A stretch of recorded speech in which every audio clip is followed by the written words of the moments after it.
Hey everyone, and welcome to episode 167 of the Tick Boot Camp podcast. The title of today's interview is Beating Lyme, an interview with Emma Pikoulas. My name is Richard Johannesson. And I'm Matt Sabatello. Matt, this is a classic childhood Lyme disease story where we have a young woman who grew up on Long Island and she was bitten by ticks repeatedly. She started to get sick at 7, went to see doctors and didn't get a diagnosis. Got really sick again at 16, received the diagnosis, but was never told it was Lyme disease. Finally, she went off to college, got really sick, became chronically ill, and finally she was diagnosed with Lyme disease. Rich, Emma was such an inspiration because she was so sick that she had to come home from college and was almost bedbound. But shortly after, she was able to go back to school and do a semester abroad in Europe after finding a game-changer treatment that she shares in this podcast interview. And now, without further ado, I'm really excited to introduce to the Tick Boot Camp community, Emma Pikoulas. So, hey, Emma, welcome to the podcast. Hi, I'm very excited. So we're really excited to have you too. But Emma, one of the things we do when we have Long Islanders on our podcast is we issue a trigger warning because we butcher the English language and it really is uncomfortable for many people to hear us all together. So you and Matt and I are all Long Islanders, native Long Islanders, and we are going to butcher the English language. So recognizing that we're going to mess up the pronunciation of just about everything, Emma, and that apology issued in advance, talk to us about where you live and where you grew up. I live now in Manorville in Suffolk County. I'm way out east in the Pine Barrens. I grew up though in Nassau County in Wandsworth and Massapequa, where I hiked. I lived in the backyard. I lived on the beaches, and I got tick bites almost everywhere I went. Hiking, beaches, Tobay Beach. And then when I was 10 or 11, we moved to Manorville, which is very woodsy, and deer in my backyard all the time. Got bit a couple of more times then, but never really any major symptoms. Little things that I didn't know were symptoms. So you sort of had the positive and the negative Long Island experience that you and Matt and I have all enjoyed together. Long Island is a beautiful place with beautiful beaches and beautiful hiking trails, and it's just a really beautiful place. But of course, there's the downside to this beautiful place that we live in, and that is that ticks are everywhere, and getting bitten by ticks is a part of all of our experiences. So let's talk about your experiences and what that caused you to dream about during your childhood. Meaning, where did Emma see herself when she was a child, ultimately growing up to be? Well, when I was in middle school, I fell in love with languages, Spanish, French, and Italian. And I was a very avid reader. So I just spent all my time reading outside and eventually studying Spanish. And my goal was to either be this amazing translator at the UN or be this international businesswoman that just translated for everybody. But when I got to college, that was when my symptoms started, and my languages were the first to go because I had such severe neurological Lyme. All right, so let's talk about your childhood on Long Island. You grew up in, two of the nicest communities, going to two of the best school districts on Long Island. And of course, you were a kid who was out in nature, either directly or indirectly, even when you were doing your geeky studies. What did you know about ticks and Lyme disease from your educational experience after going to two of Long Island's top school districts? I knew nothing. What I knew was from my mom researching, don't get bit by a tick. And that was kind of all I absorbed as a young girl. Never really, when we would go on field trips, I remember I pulled ticks off of me, but there were never any warnings about Lyme disease or having ticks when we go on field trips. And I remember sometimes the teacher would hear it from all of the parents because we would all come home with ticks. There was never any discussion about it. All right, so let's talk about your health classes, right? I mean, health was a part of the curriculum that you took at, again, two of the top school districts on Long Island. Did you ever learn about ticks, Lyme disease prevention, anything at all about this experience that you were coming in contact with on a regular basis, both in Nassau County or in Suffolk County? Nope, I didn't even learn it was called Lyme disease until I was diagnosed. So now, you said that you would go on school trips during your youth, and you would find ticks biting you on the school trips. Was there any training or any information given to you or your parents before you went on these school trips where you came back with ticks biting you? Other, again, than what my mom looked at on her own, no training. Nope, mom always liked to look into things. Okay, but let's talk specifically about what steps your mom took because she was either given information from the school district or from information that she had learned in her effort to be a good mom. Were there any steps that you took to prevent yourself from being bitten by ticks? Meaning, were you using any permethrin sprays on your shoes? Were you wearing any particular types of clothes? Were you engaging in any checking techniques? What were you doing? Tick checks were always very big in my house. Every time we went hiking, there was a tick check. We didn't spray our clothes with anything, but it was always long, high socks. I think we wanted to tape our socks once, but I don't know if we ever did. So what did a tick check look like in your family? Meaning, what did your mom teach you to do when you were checking for ticks? She would check too. We would strip everything and she would help us look in all of the tight, warm places, like armpits, groin, everything, the areas that they like. But now, would you also check when you weren't going on trips on ticks? Meaning, were tick checks just a part of your daily life during your youth in Nassau and Suffolk counties, or was just something you did when you went on a school trip? only when we hiked. Okay. It was if we were out for too long in the backyard or specifically when hiking, that was a tick check. So now we have this young kid becoming a young woman who envisions herself bringing people together by assisting them to communicate through translation, right? And you decide that you're going to go to college, and now you start to get sick. Talk to us about how your symptoms began to develop and how it began to interfere with your capacity to pursue your dream as a translator. So when I went to school, I was very athletic. I was working out all the time. And the first thing I noticed was that my hips froze. My sophomore year of school, my freshman year, I did great. I was high school or college now? College. Okay. High school, I was diagnosed with mycoplasma and suffered from fatigue. But let's walk that back. I may have run too far ahead. So how many times were you bitten by ticks prior to your high school diagnosis? I was bit at 2. I don't know if I was bit at 7, but we found about 1 million on me. And 1 or 2 times out here before I went to high school. I was bit a couple of times. Okay. Yeah. And I experienced Now, despite all of these tick bites and all these ticks crawling on you at different times during your life, did you have any symptoms prior to your high school diagnosis? When I was 9, I had this really long bout of air hunger. I had no clue what it was, and I had started playing the flute, so I attributed it to that. I would have these horrific stomach pains where it was this nausea, hunger, aching all at once that was just mind-blowing. And I had to stop every single sport I played because of pain. I was the only child that had bad joints and weak tendons. So everything had to go. By 12, I had accepted I am a walking tendonitis person.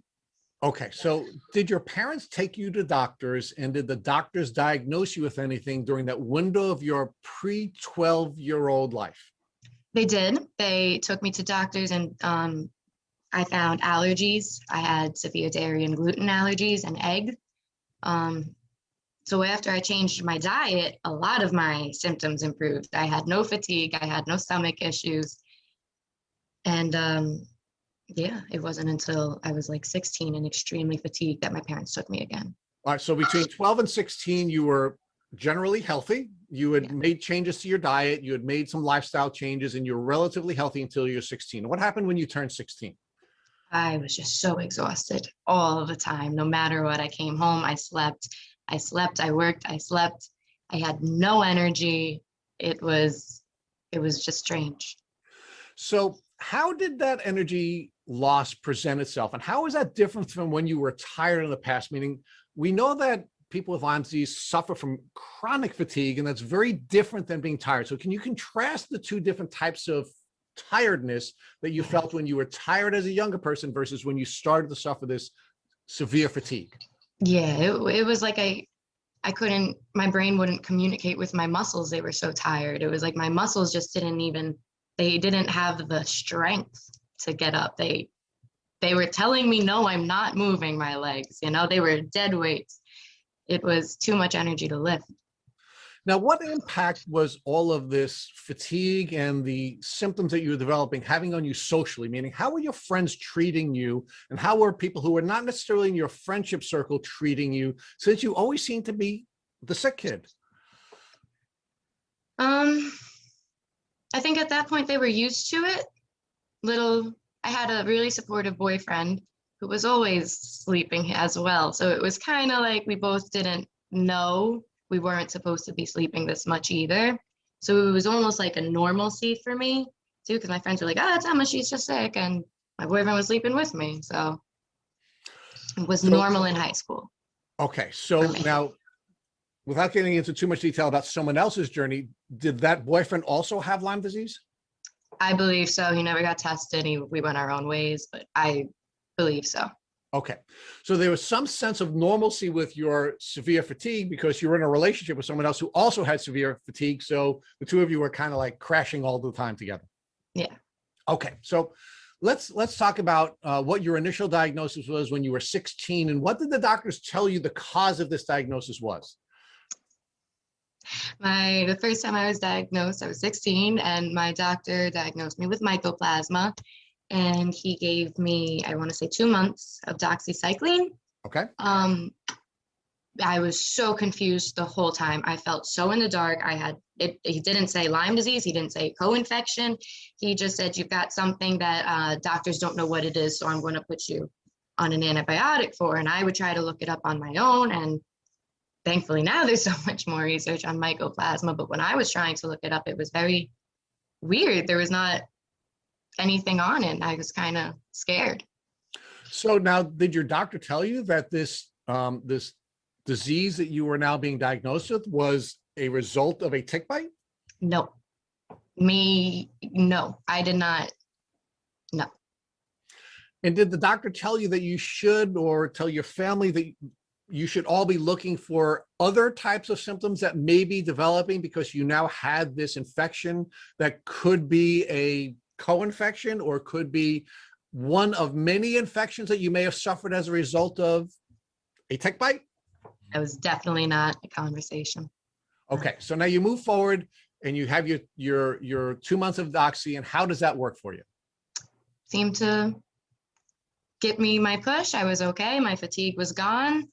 I was ready for school. I was ready to go off to college. Okay, so now, other than taking the doxy for 2 months, did you do anything else to protect your gut? Did you do anything else to deal with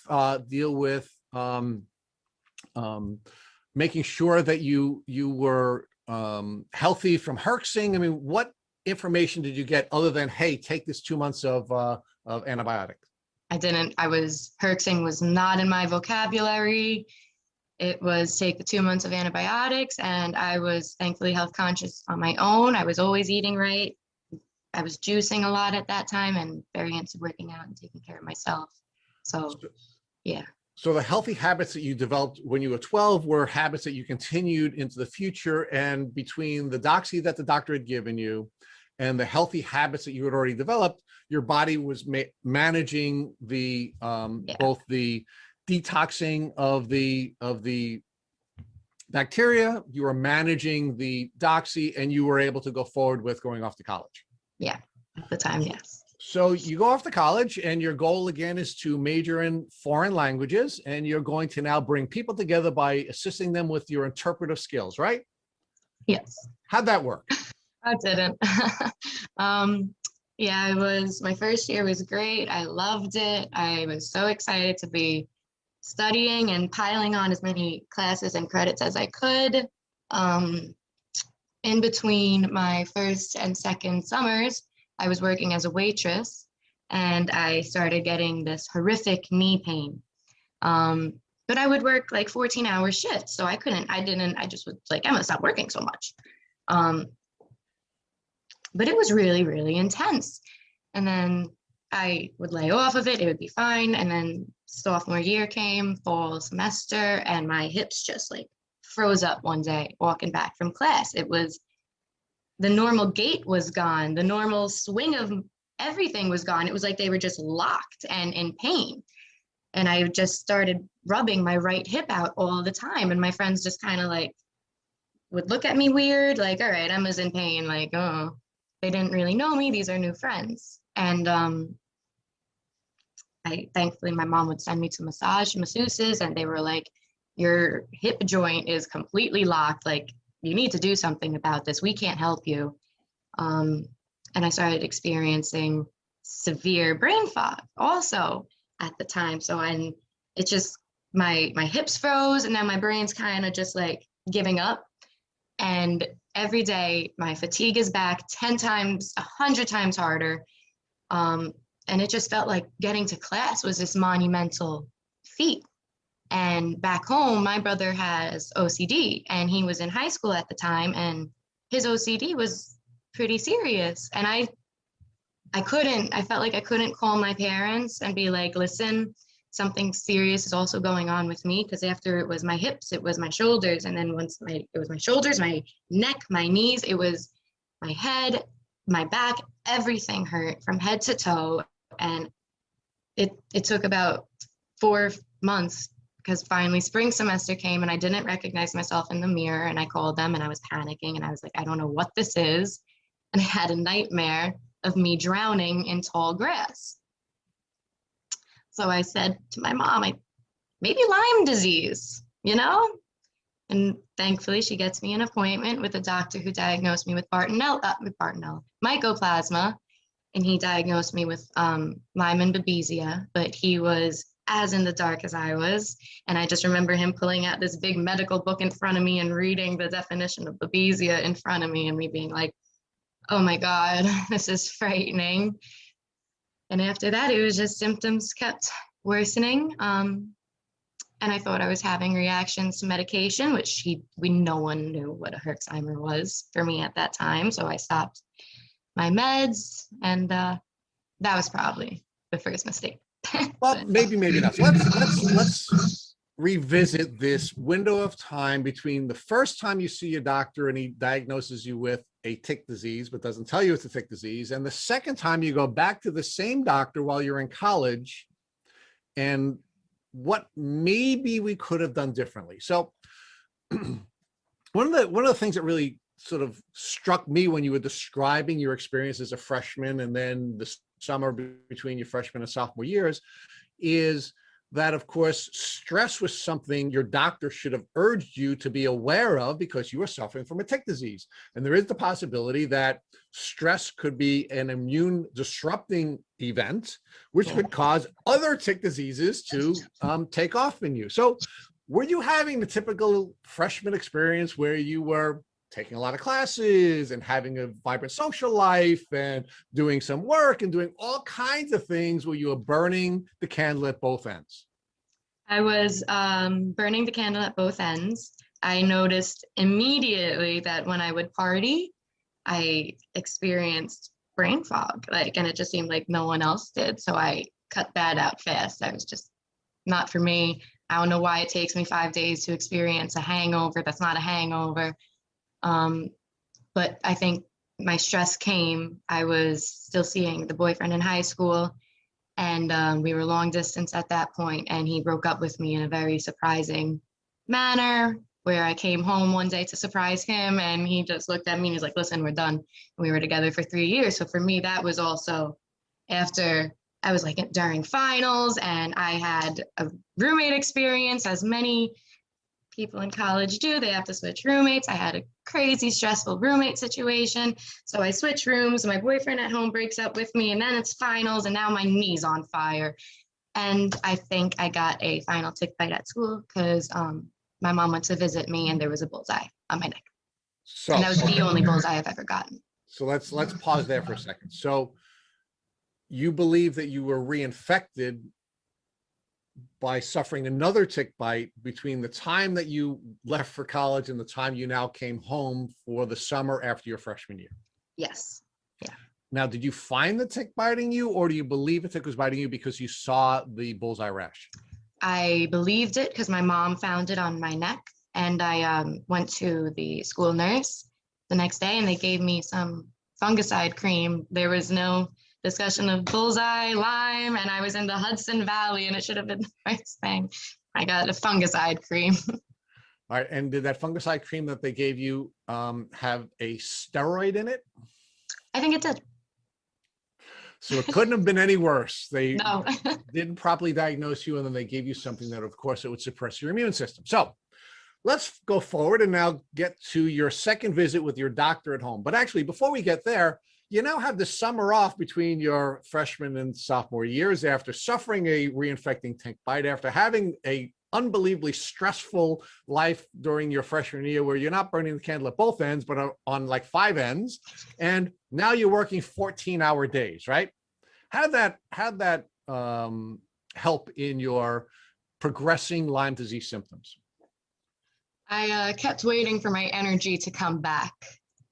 Yes, I kept thinking that as I was working, it would just come back. I just needed to start incorporating working out more. And it never came back. It just got worse. And then you crash, right? You have the crash and you go back to the doctor. And now the same doctor who diagnosed you with the tick disease diagnoses you with another tick disease, but his capacity to diagnose and treat this was so limited that he's taking out the book in front of you and reading to you the diseases he's now diagnosing you with, correct? Mm-hmm, mm-hmm. So now what did the doctor who's now reading the book in front of you prescribe for you to now deal with these other tick diseases now that he's finally diagnosing you with? So he put me on first just azithromycin, which 2 weeks in, I started having the most horrific migraines, and I didn't know they were Herxheimer reactions. They lasted so long. Even I stopped the medication, I want to say a month in, because I couldn't handle them. Even 2-3 weeks after I was off the pills, I was still experiencing them. So I went back and he said there was still no mention of a Herxheimer, which was why I was very hesitant, because he was like, let's go back on them. And I was like, but I'm not reacting well. And he wanted to put me on that and Mepron. Okay, so the first time you see this doctor when you're 16, he prescribes you with doxycycline, right? Mm-hmm. Then when you go back after your freshman year in college, he prescribes a different antibiotic. Did he talk to you about why he prescribed you a different antibiotic than he did the first time? I don't think so. Now, you've already shared with us, he did not talk to you about detoxing. He did not talk to you about probiotics and gut health. He didn't talk to you about anything other than, hey, take this medicine. And then when you went back to him a month later, he said, okay, I'll give you another medicine. Yeah. Okay. Yeah. Now, did you or anyone in your family think that perhaps you should be pivoting to another doctor, perhaps a doctor that would be more competent to diagnose and treat you with these tick diseases? I definitely felt when he pulled the book out in front of me, this is not where I needed to be. And I explained that to my mom, and she was thankfully quick to say, you're right. This is something that seems pretty serious. I don't think we should just go by him looking it up in our appointments. So my mom thankfully looked around and found some Lyme literate doctors. Okay, so now did you find a Lyme literate doctor on Long Island, or did you have to go somewhere else? Manhattan. Okay, now, did it surprise you and your mom that you're living on Long Island, the birthplace of Lyme disease, or at least the bacteria, and you had to leave Long Island in order to be able to find a Lyme literate doctor? Yeah, I was very surprised, a little irritated, surprised. I'm way out east, so that was 2.5-hour hike. Now that you're sort of on the other side of this, looking back at that experience, how does it make you feel that there are no Lyme literate doctors on Long Island? Crushed and nervous and disheartened. Why they all have to, because there's so much in this. There's a financial aspect. It should be common baseline knowledge, chronic Lyme disease and co-infections on Long Island. And doctors on Long Island are so confused. So we know as Long Islanders that the tick ticks that were dragged and ultimately studied, and the bacteria that we now know as Lyme disease bacteria came from ticks that were found on Long Island. Isn't it shocking that, Matt, you and I have all had tick disease experiences. We live on Long Island, and none of us could find a Lyme literate doctor on Long Island. That's kind of shocking, isn't it? Mind blowing. It's mind blowing. So before I turn this over to Matt so he can ask you a few more questions, one of the things I want to share with you and our listeners is I've been bitten by ticks twice over the last 2 years. And last year I had to use a doctor in Chicago who is a brilliant young doctor. And I'm blessed to have found Casey Kelly to work with last year. And this year I worked with a doctor in North Carolina, Dr. Bill Rolls, another brilliant doctor. But what I found to be shocking and surprising is two things. First, my doctor was incompetent to treat me 2 years ago, and which is why I had to look for a doctor somewhere else. And much more surprising to me is when I wanted to find a local doctor to treat me, I couldn't. I had to work with a doctor in Chicago and then a doctor in North Carolina. And your experience, of course, was now working with a doctor in Manhattan. So who'd you work with in Manhattan, and how did that doctor treat you differently than the primary care physician you were working with? I wound up seeing the Morrison Center in Manhattan, and they had a different route at that point. It took me a little bit to get in with them. So I had been on a bunch of antibiotics. So when I went there, they took me off all of the antibiotics and just put me on IVs, supplement boosting IVs, immune boosting IVs. And that was kind of how that went for a long time. And biofilm busters. Yeah, it was just kind of 5 days a week. You're on an IV 8 hours a day, which got me somewhere. Emma, talk to us about what your symptoms were like when you went to the Morrison Center. So how sick were you at this time? So when I went to the Morrison Center, I was at my sickest. I had no memory. I had finished my second year of college, and I was speaking. I had to give Spanish presentations in my Spanish classes, and I would just start talking in Italian, and I would just see all my classmates' faces getting really like, what is this girl saying? And I'm like, how are they not understanding me? And my professor's in the back of the room mouthing wrong language. And at work where I would work, I was a waitress there 3 or 4 years. And one day my boss asked me to get a knife from the back closet. And I totally, in one moment, didn't know where I was and walked into the men's bathroom. And they found me on the camera and called me into their office. And they were like, why are you going in the men's room? And I was just, I am so sorry. I totally forgot where I was. And they were like, that's a little alarming. You've been here some time. This isn't a big place. I pick up food for my family for dinner, driving back from this restaurant that's 7 minutes away. I completely forgot how to get home. I called my mom crying, pulled over. I don't know.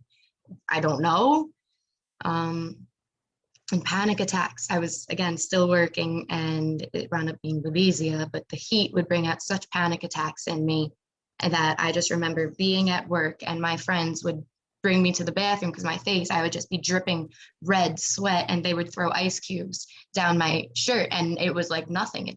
I didn't even feel anything. I was so hot. So my memory, my pain was at its worst. Working out was gone. And I started gaining weight, which for me was never, I ate so clean. So it wasn't, I just didn't understand how. And vertigo, my God, it was, my brain just became, it was depersonalization. I didn't feel here. I felt like I was in a dream. I just felt like I was literally pretending every single day, as no one needs to notice that I'm like not here. My brain is on TV static. And so when I got to I had fallen once from being so dizzy. So when I got to the Morrison Center, I was a wreck. My body, it felt like had failed me. So talk to us about what it was like at this actual doctor visit compared to your previous visits with your doctor who had diagnosed you initially when you were 16 and then again when you were 19. This one, again, I was in the height of my symptoms, so I had a massive panic attack before and after, just because it was the summer and I was hot. And then I was very nervous because it just seemed a lot more real. IV sounded like a serious thing. And while I was happy to be heard, but there was almost like this toxic positivity to it, where it's like, you look great, you're gonna be fine. And it was like, okay. And I had to leave because I was not fine. So. And you mentioned they put you on IVs for 5 days a week. So was this IV antibiotics and supplements, or just primarily supplements to strengthen you at first? Mostly supplements. I only did one IV antibiotic. It was all supplements. Yeah, minerals. And talk to us how you felt from these supplements. So were and I guess before we even get there, were these supplements done outpatient at a hospital? Did you have a PICC line or a central line put in that you were doing yourself? What was the process of you actually getting these IVs on a daily basis throughout the week? I was commuting to Manhattan from Long Island every day, 2.5 hour train ride there and back. And then I wound up going back to school and doing the same thing from New Paltz, which is 2 hours away. So with complications or delays, which there always is with the Long Island Railroad, we're talking over 5 hours a day to get you transported to and from Manhattan just to get your IV drips for your supplements. And I have to imagine that took a toll on your health as well, just driving and then getting on the train and commuting and that probably made you feel even worse. Yeah, it felt like I was just being managed. Did you feel any positive benefits from these IVs that you were being given to strengthen your body? Yeah, they gave me strength, they gave me energy, and some joint pain went away, but it definitely did what it could.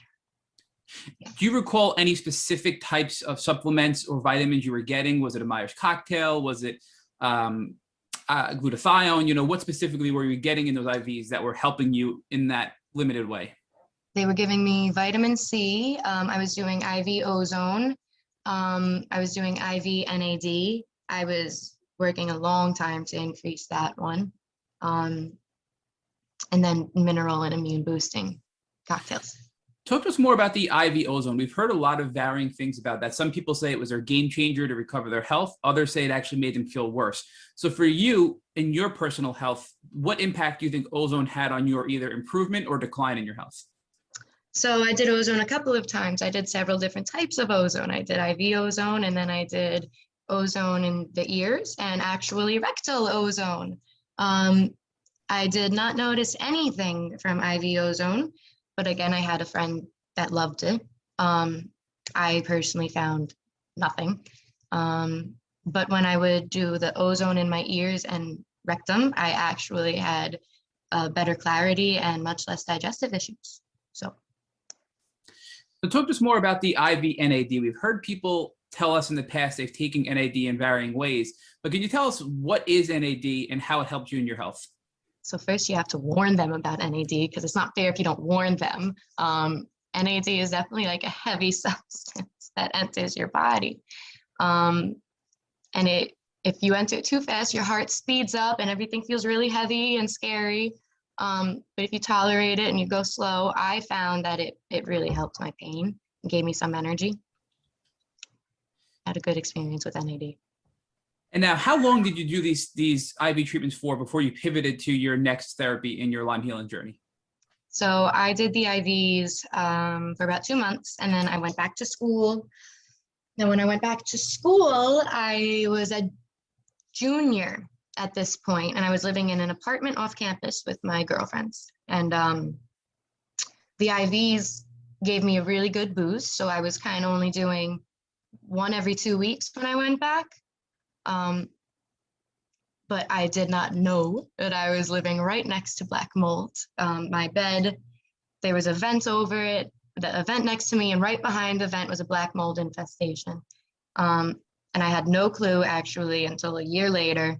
The only thing that happened was I started declining rapidly. I could not lift my head. I could not get out of bed. I could not go to classes. I lost 30 pounds in about 3 weeks, and I never had 30 pounds to lose. And I couldn't hold my head up eating. It was frightening. I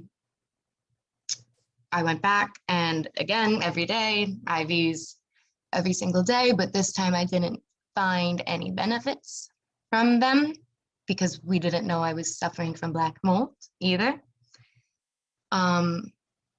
So I wound up going home from school, and the IVs weren't doing it for me. And at the treatment center I was going to, another patient recommended alternative therapy, Rife therapy, out east on Long Island.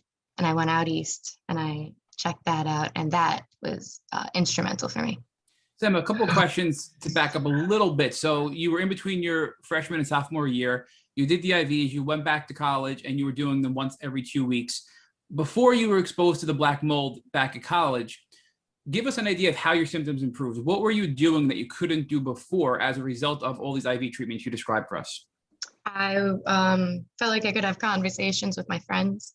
I was able to be present. Nothing was gone. There was no disappearance of brain fog, memory loss, but I had much more energy and clarity. I definitely felt able to like skate by. And then when you went home after getting very sick and then continued to go back into New York City for these treatments, did you start to get better because you were no longer exposed to the black mold? Or do you think that your body was just so compromised that you couldn't even respond well to these therapies anymore? I think my body was so compromised at that point, and we hadn't changed any therapies, any IVs, it turned into me needing, like I was asking for peptides, and my doctor had looked at me and said, "We didn't put you on that yet. I thought I gave you that." And like I'd ask for a homeopathic injection for my pain, and "We didn't give that to you. I thought we were doing those." And it was like, wait a minute. It started turning into everything. Like my doctor thought she was already doing everything with me, and she wasn't.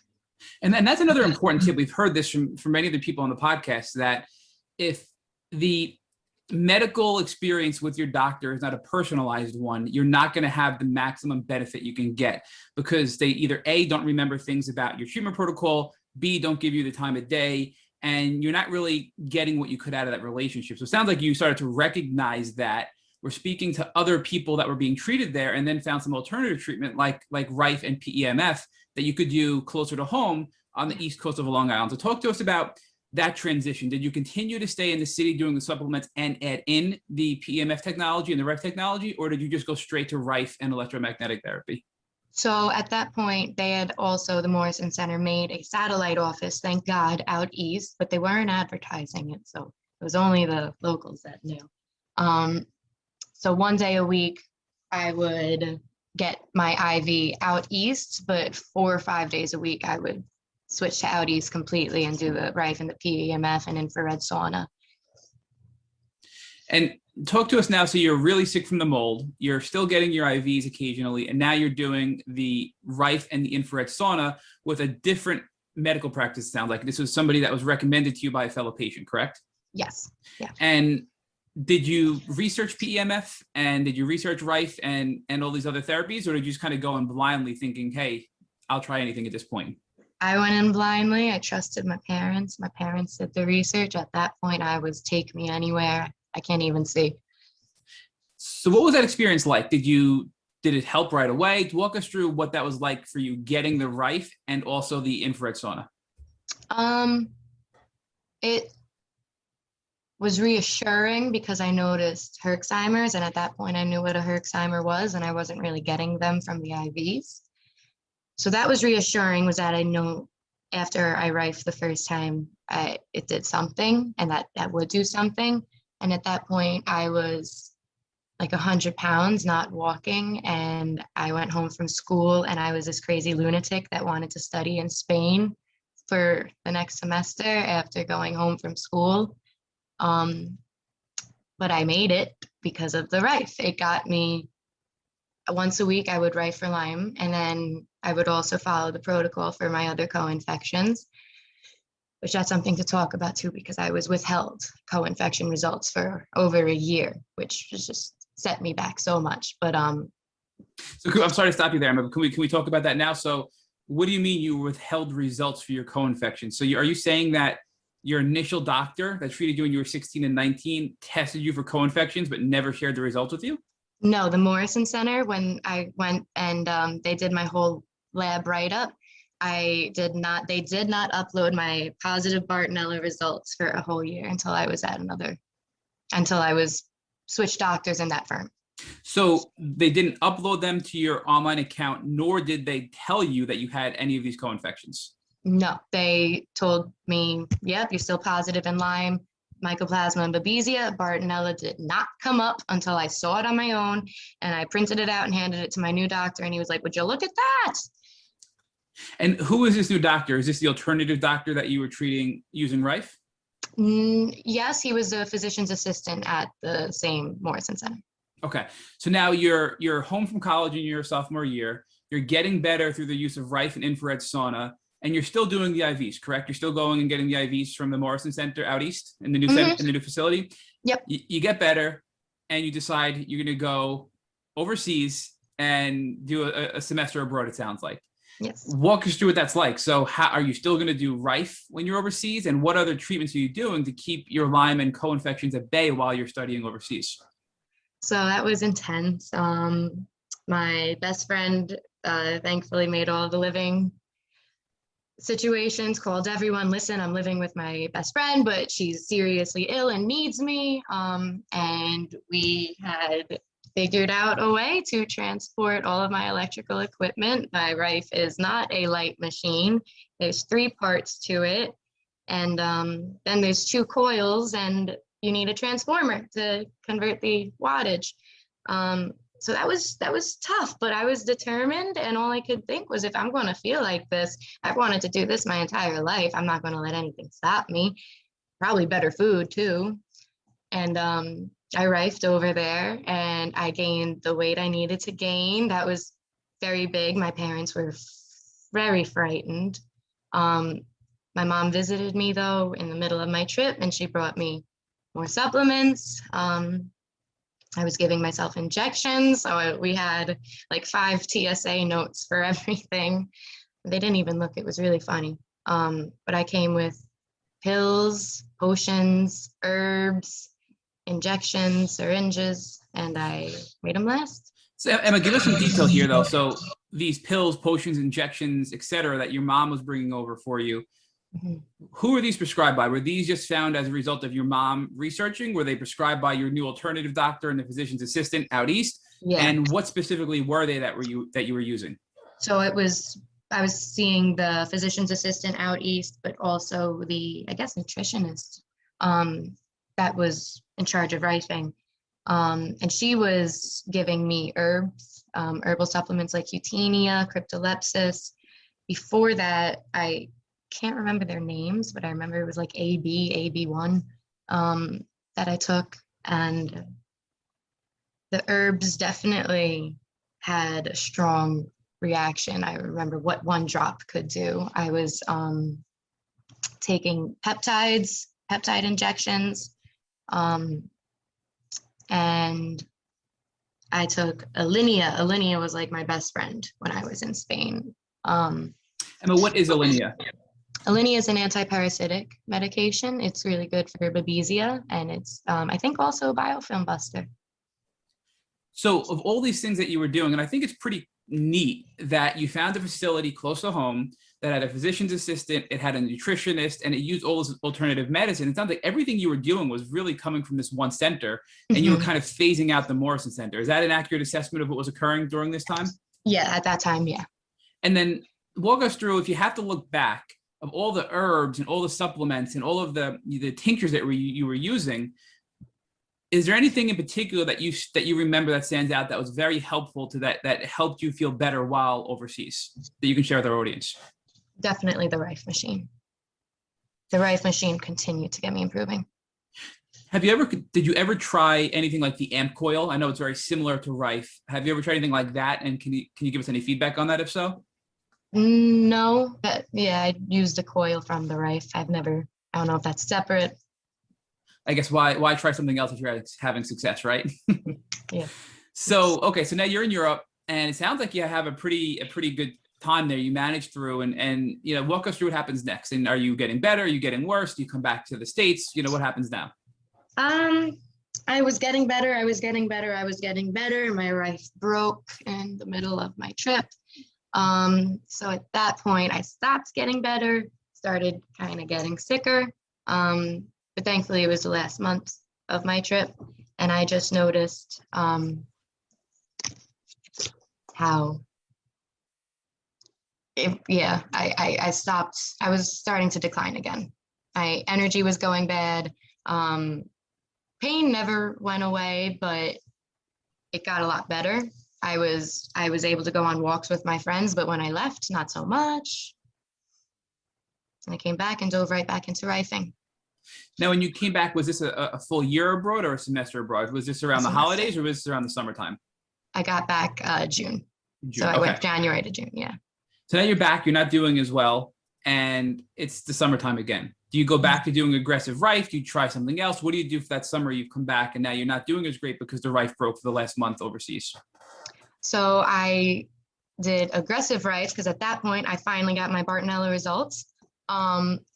And I was rifing Bartonella every day and Babesia and Lyme and Mycoplasma.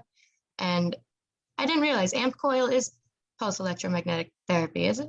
It So is, yes. We wound up buying a mini version, the Pulse X it's called, and I was doing that daily for the whole summer, every single day, rifing, PEMFing, my life.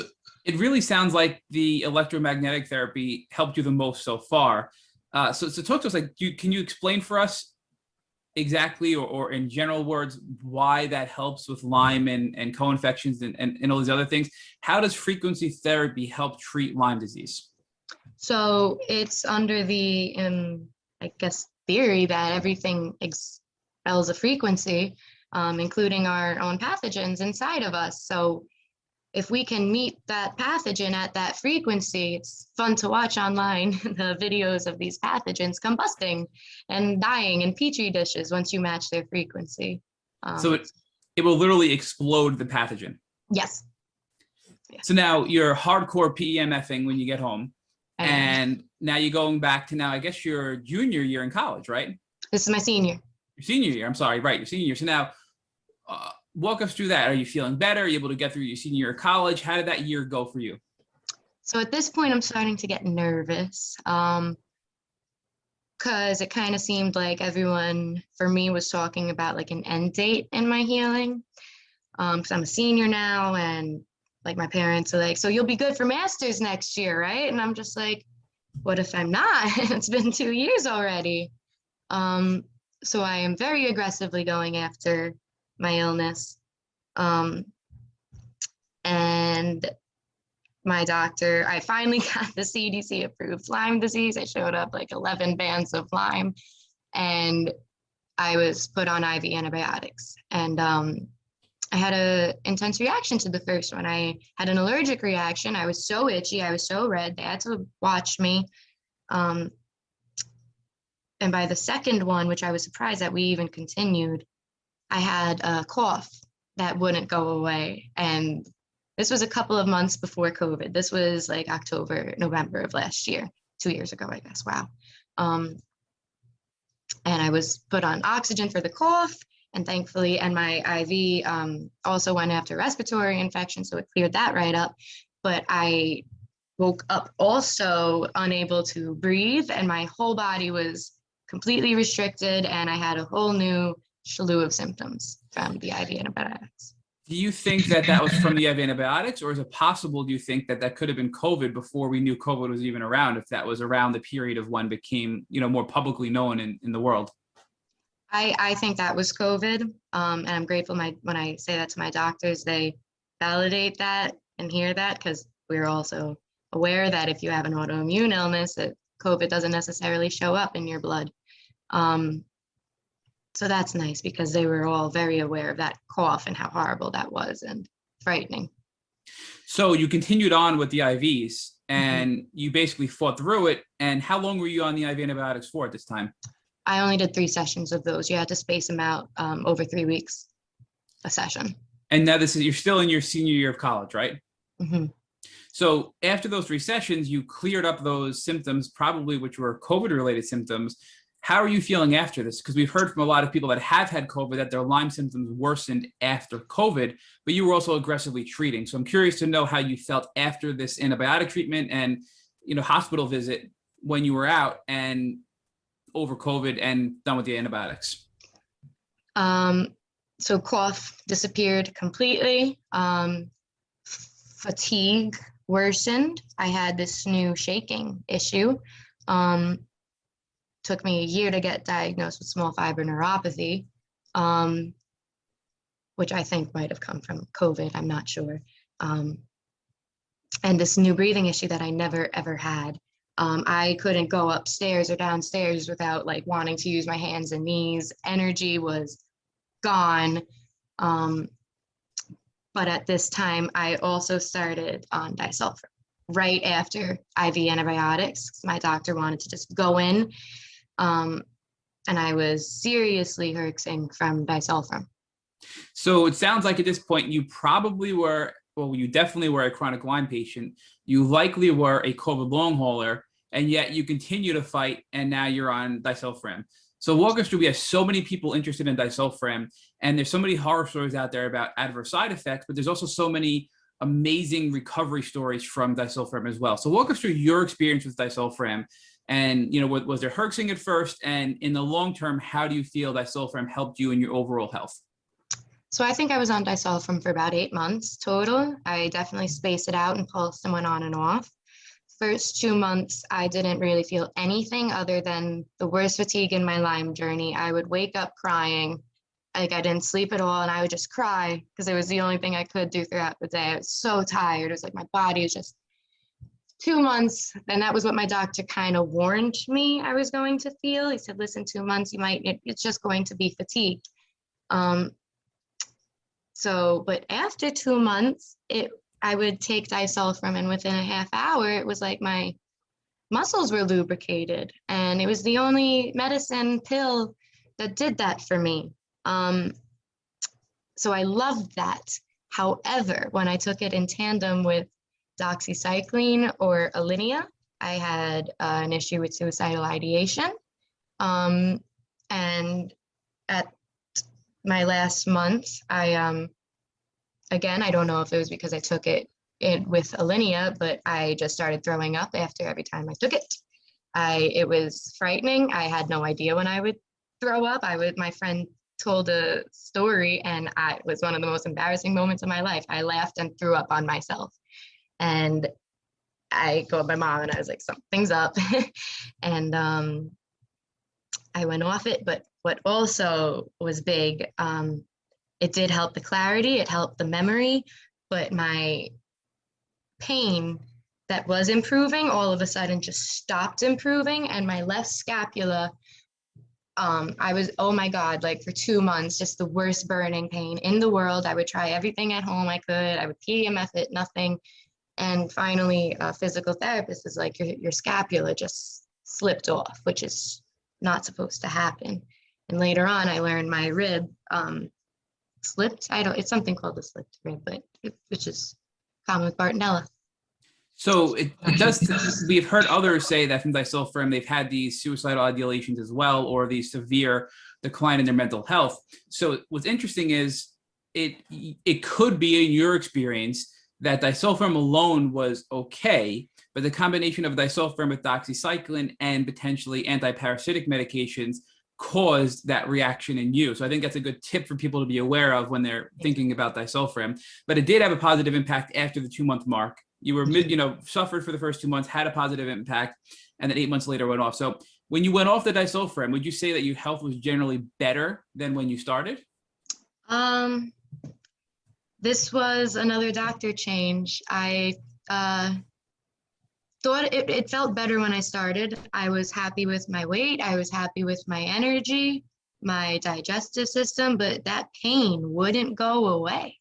And my breathing was very, very tight. And I went to the hospital over it, and they were like, listen, we can see that you're having an issue, but your lungs are fine. And it was my diaphragm. It's bronchospasm. It wasn't expanding. So it was also a very real symptom that was being kind of pushed under the rug because my doctor had no clue what to deal with it, to do with it. And he wound up looking at me saying, listen, have you tried acupuncture? And it was like, I can't breathe. Acupuncture is not going to do it for me. And then I did try acupuncture and it didn't do it. So it must be hard, though, identifying which of these symptoms would be potentially Lyme related, co-infections related, mycoplasma related versus maybe long-term effects of having COVID as well. So it's probably a struggle that you face with your doctors. Now, throughout all this, were you able to graduate college in your senior year? I mean, this seems like a really difficult time in your life. Walk us through that part of it. that was tough. It was really tough. Thankfully, not thankfully, but COVID hit my last semester of senior year, and classes went online. And if my classes didn't go online, I might not have graduated. But thankfully, I don't know how I did it, but I got through school with the help of my professors. And congratulations. That is a major feat considering how sick you were, all of the hell you went through, and yet you were still able to attend your virtual classes and get through and pass and graduate with a bachelor's degree, it sounds like, is amazing. So congratulations. Thank you very much. Thank you.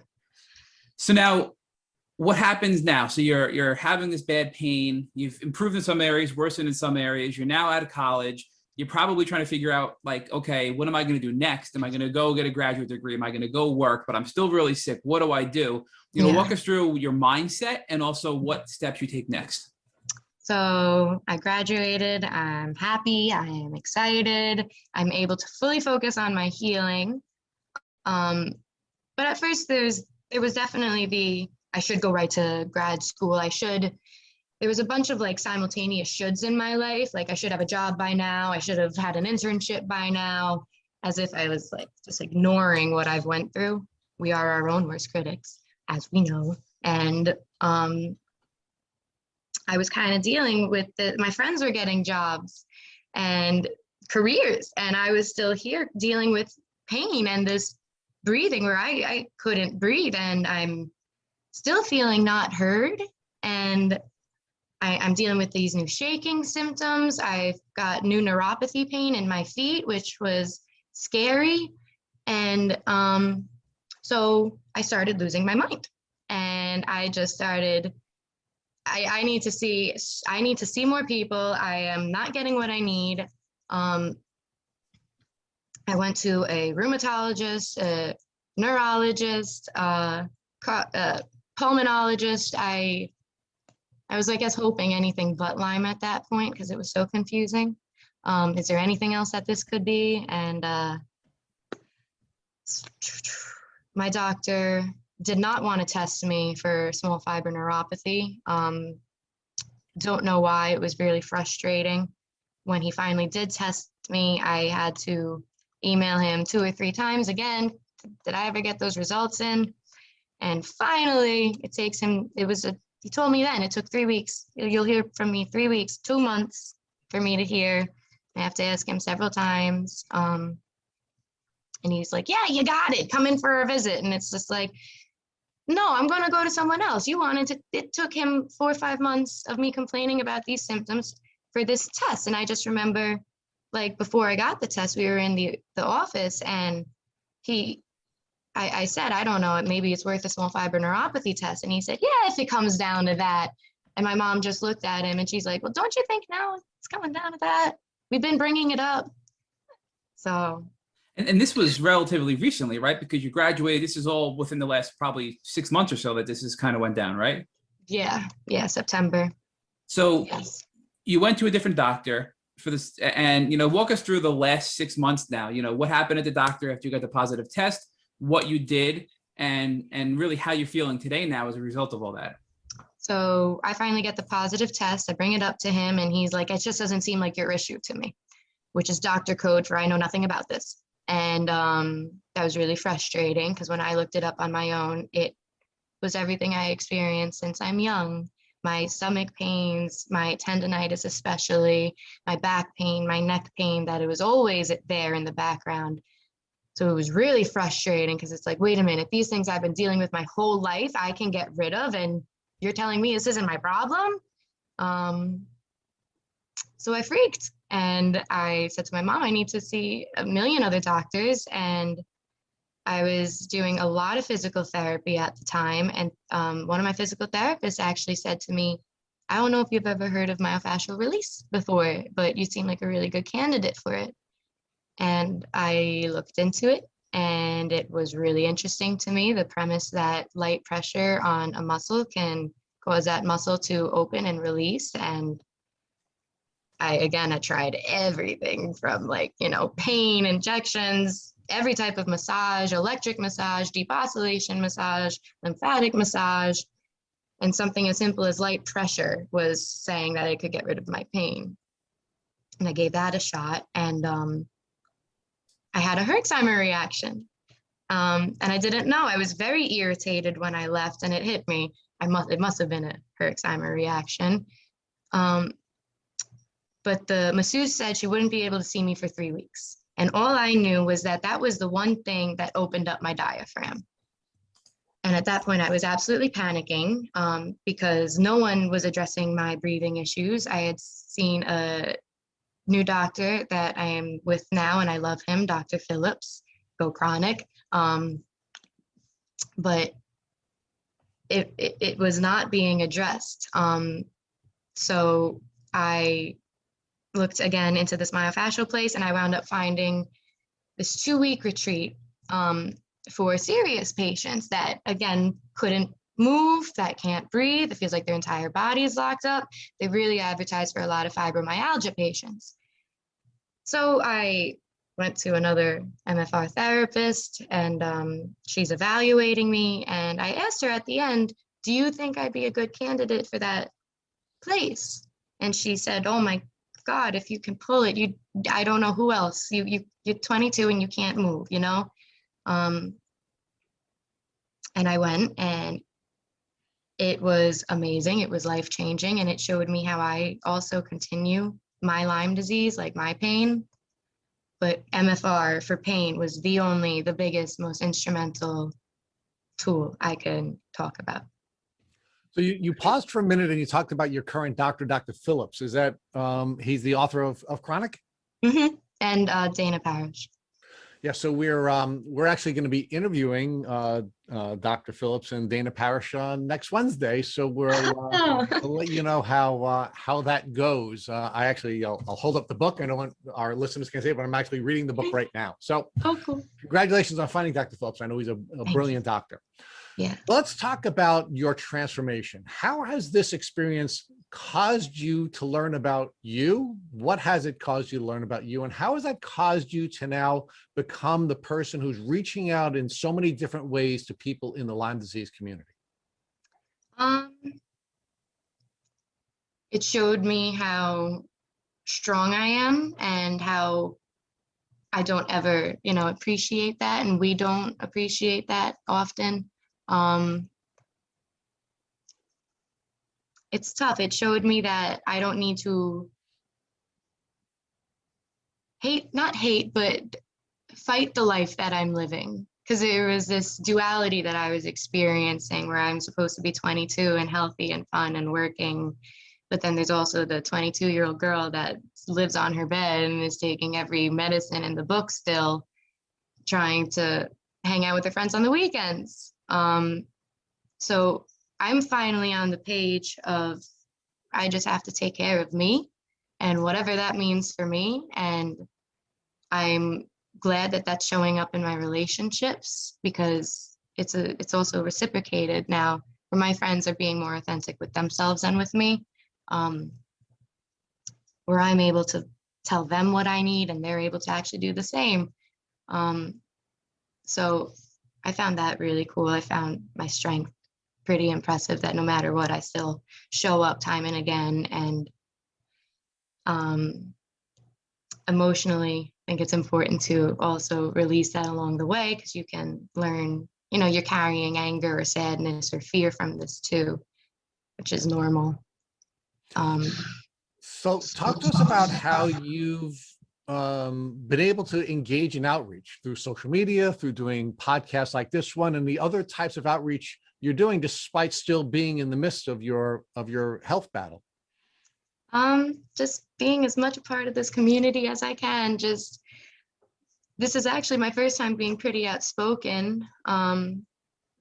But yeah, just circulating the pages. I think it's important that we have it not be like this hidden part of us, and have it be, this is something I'm fighting and we're proud of it. And I think it's important to get the discussion out there. It's no coincidence, I think, that it coincides with Mental Health Awareness Month. So I think it's just in time and on us Lyme patients, including myself, to post when we're able to post, get the facts out there so that our peers don't feel alone in this. So now let's get to the final piece of this, and hopefully this information will get out to young people in a way that it didn't get out to you, so that they can protect themselves from ticks and tick disease. So now, if God forbid after this interview, your mom came walking into your room and she had a tick biting her, what would you recommend that she do so that she wouldn't have to go on a terrible Lyme disease journey? I would say go right to the doctor. Just put alcohol on that immediately, colloidal silver, clay, anything.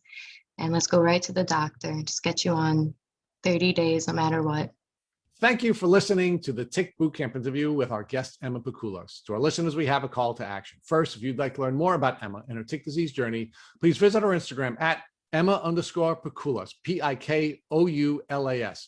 Second, if you enjoyed this episode of the Tick Bootcamp podcast, please share it with your friends by using the social media buttons you see at the bottom of the post. Third, Tick Bootcamp has created a Tick Bite blueprint that has been inspired by the information that has been provided by past podcast guests. We urge you to visit our website at www.tickbootcamp.com to view the blueprint. Please note we would appreciate any input or any improvements you would like to share with us. Fourth, don't forget to subscribe to this podcast on iTunes, Google Play Music, or Spotify to get your automatic episode updates of our Tick Bootcamp podcast. And finally, we thank you, our community, for your comments on our past podcast episodes. Please take a minute to leave us an honest review on iTunes, on Instagram, or on our website. We make it a point to read every single one of the reviews we get. Thank you for listening.